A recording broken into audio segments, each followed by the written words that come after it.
How to begin an oil painting. There are many different ways to do that. As many different painters as there are equally as many different ways to start an oil painting. Layering a painting is probably the most analytical and psychologically friendly way to do so. It is also the most traditional way to build an image in oil.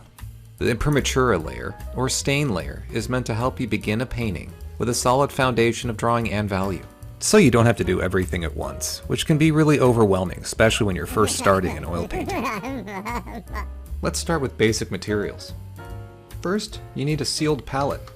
I'm using a traditional wooden palette coated with a few layers of linseed oil.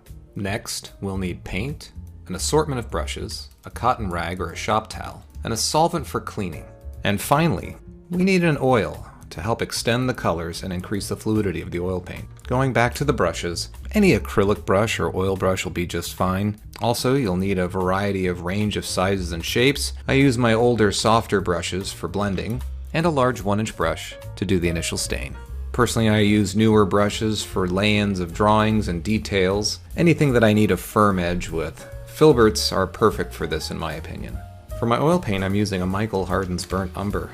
It's my go-to lay-in color anytime I need a neutral earth that helps unify a palette when I'm not really sure of what that palette may be. Make sure you get yourself some odorless mineral spirits. It's a filtered and much less toxic version of mineral spirits. I recommend Gamblin Gamsol or Weber's Turpenoid. Finally, you'll need an artist oil. I'm kind of particular to Michael Graham's Walnut Oil. I read once that Leonardo da Vinci used walnut oil and I was like, well, I want to be Leonardo da Vinci.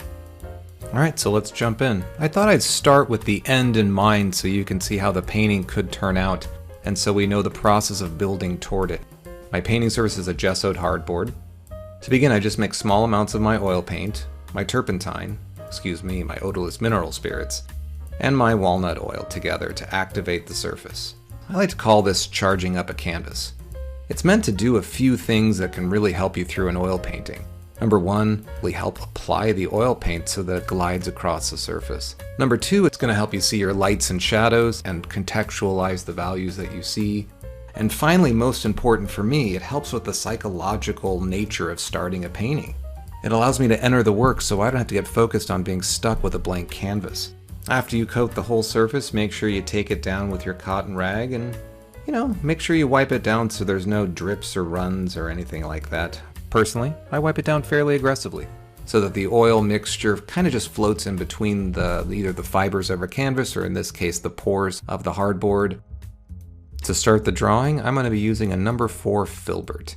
So grab some of the paint off to the side and start gesturing a nice light version of our image onto the surface.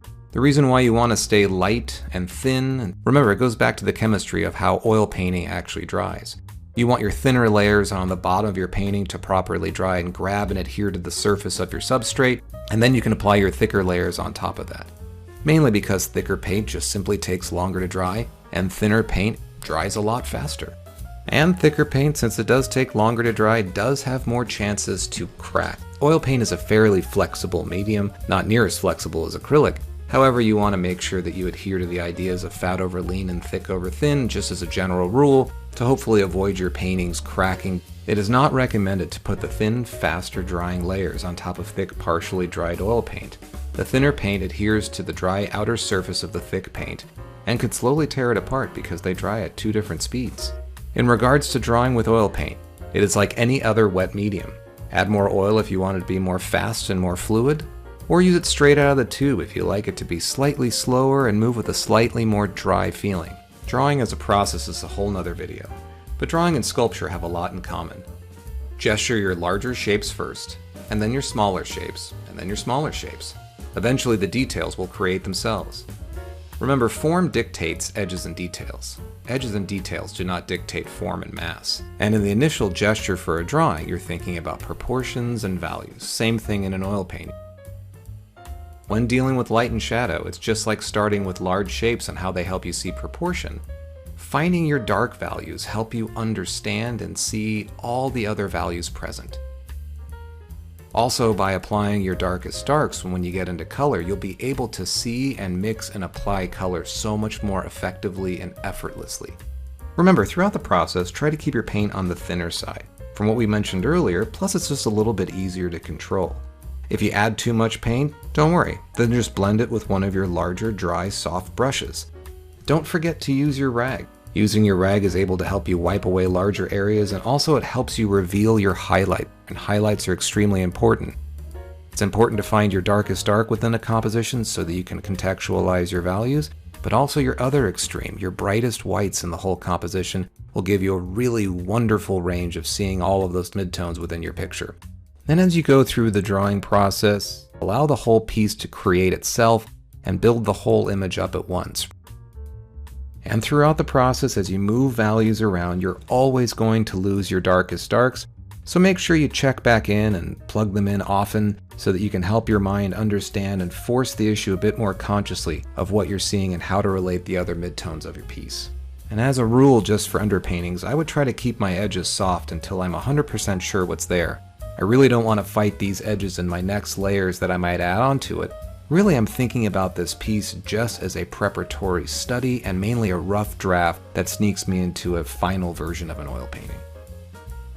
This leads to a really interesting idea: how much to render and develop an understain layer. I guess it goes back to just personal preference.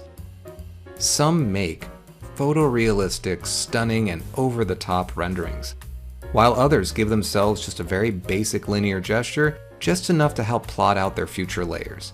Personally, I'm somewhere in the middle. I try to establish a form of the image, something that I want to work with that makes me excited to continue with the painting. I also want to give myself a solid sense of proportion, value, and possible mark-making patterns. But personally, I do not want to over-render. If I develop a drawing that's beautiful, or in my opinion, a drawing I don't hate, psychologically, it might stop me from wanting to continue the painting with additional layers. All of a sudden, the drawing's finished, I'll think that it's too precious again like we mentioned earlier, and I won't want to continue the painting. I try to get my drawing established enough so I know what to do in my future layers, but again, this is personal for every single artist. How much information do you need to be successful, and that sets you up for success?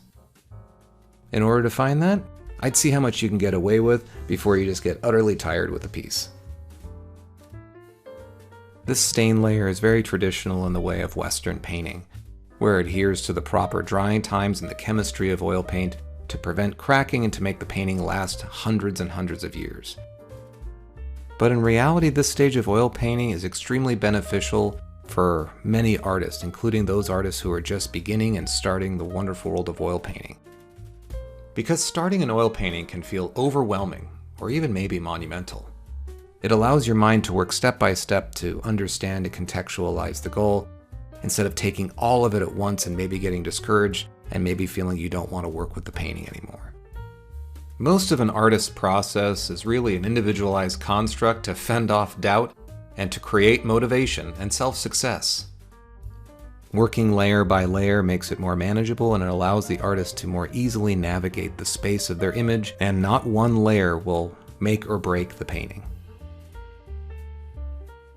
Layers traditionally in all artwork help to create interest and texture, two hallmarks of turning an image into an object.